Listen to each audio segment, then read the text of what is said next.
याद रखना हमेशा प्रीपोजिशन के बाद ऑब्जेक्टिव केस का यूज होता है। प्रीपोजिशन के बाद में ऑब्जेक्टिव केस का यूज होता है। एग्जाम्पल देखिए, they do not depend if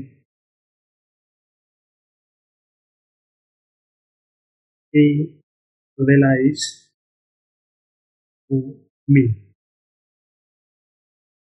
I do not depend on him। तो on क्या है? प्रीपोजिशन। on क्या है? प्रीपोजिशन है। इसके बाद में क्या यूज हो रहा है? Objective case. हिम क्या है? Objective case. तो प्रीपोजिशन के बाद में क्या यूज होता है? Objective. He relies on me. On क्या है? प्रीपोजिशन। प्रीपोजिशन। और मी क्या है? Objective case. Objective case. Me का सब्जेक्टिव केस क्या होता है? आई। आई क्या है? सब्जेक्टिव। याद रखना प्रीपोजिशन के बाद में ऑब्जेक्टिव केस का यूज होता है। सभी को समझ में आ गया? सभी लोग सेशन को जल्द से लाइक से कर दो, शेयर कर दो। सभी लोग जो फर्स्ट टाइम आज करें चैनल को सब्सक्राइब कर लेना, जिससे कि आने वाली क्लास का नोटिफिकेशन आपके पास फटाफट पहुंच जाए। बहुत धमाकेदार क्लास होने वाली है, बिल्कुल भी क्लास को मिस नहीं करना है। नेक्स्ट ओके, नेक्स्ट है रूल नंबर 2। अगर प्रीपोजिशंस के बाद वर्ब का यूज होता है, अगर प्रीपोजिशंस के बाद वर्ब का यूज होता है तो वर्ब की first form plus ING form में यूज होगा। अगर प्रीपोजिशन के बाद में वर्ब का यूज होता है तो वर्ब प्लस आईएनजी फॉर्म में यूज होगा। याद रखना, वर्ब की first form plus ING form में यूज होगी। याद रखना। नेक्स्ट ओके, जैसे एग्जांपल देखिए, I am looking forward to going to London. London. I am looking forward to going London. तो यहाँ पर टू क्या है? प्रीपोजिशन। प्रीपोजिशन। तो इसके बाद में वर्ब कैसी यूज हो रही है? वर्ब की first form plus ING form. समझ में आ गया सभी को? अगर प्रीपोजिशन के बाद में वर्ब का यूज होता है तो वर्ब की first form plus ING form में यूज होगी। याद रखना, बहुत इंपॉर्टेंट रूल है। एक और एग्जांपल लेते हैं।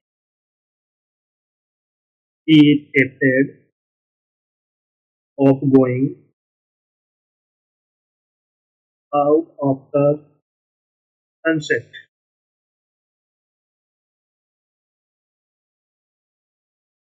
He is afraid of going out after sunset। तो यहाँ पर ऑफ क्या है? प्रीपोजिशन है। तो इसके बाद में verb first form plus ING form में यूज होगी। नेक्स्ट ओके, अगर प्रीपोजिशन के बाद में वर्ब का यूज होता है तो वर्ब कैसे यूज होगी? वर्ब की first form plus ING form में यूज होगी।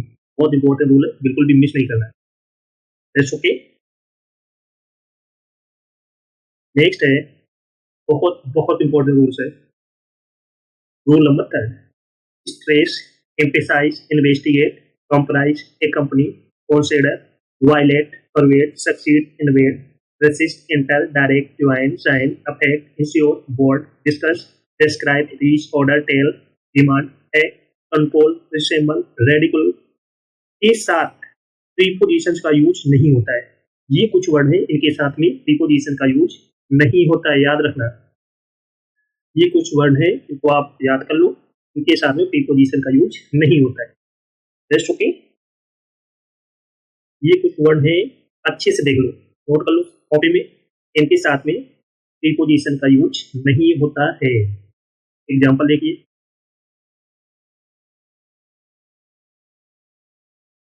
The teacher emphasize on the need of discipline in life।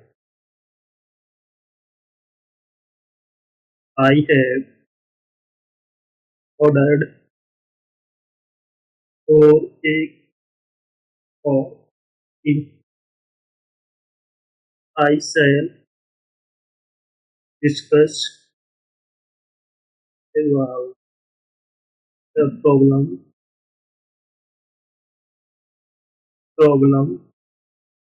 with you. He described about the incident in his story. चलो बताओ कहाँ पर मिस्टेक है। ये 4 सेंटेंस दिए गए हैं। The teacher emphasized on the need of discipline in life. I have ordered for a cup of tea. I shall discuss about the problem with you. He described about the incident in his story. फटाफट बताओ कहाँ कहाँ पर mistake है। First question में कहाँ पर mistake है? एम्फेसाइज, ये वर्ड दिख रहा है, इसके साथ में कभी भी प्रीपोजिशन का यूज नहीं होता है, तो यहाँ पर ऑन का यूज नहीं होगा। I have order for a cup of T,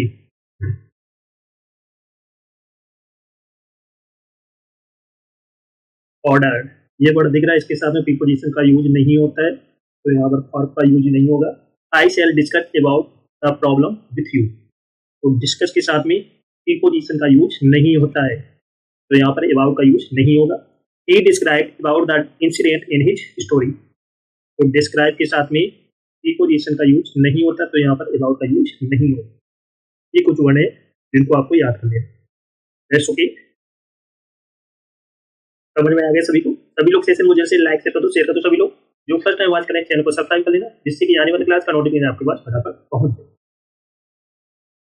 सभी को शेयर कर दो, जल्द से जल्द।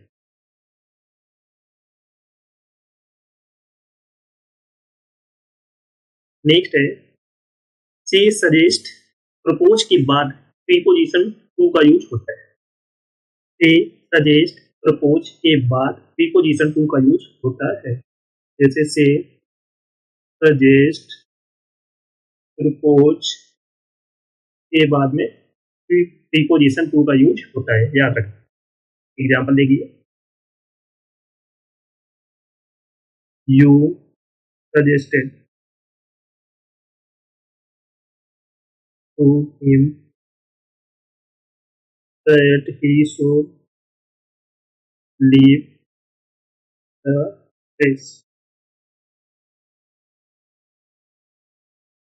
He said to me that she would help me. So you suggested to him that he should leave the place. तो यहाँ पर सजेस्ट के साथ में किसका यूज हो रहा है? प्रीपोजिशन टू का।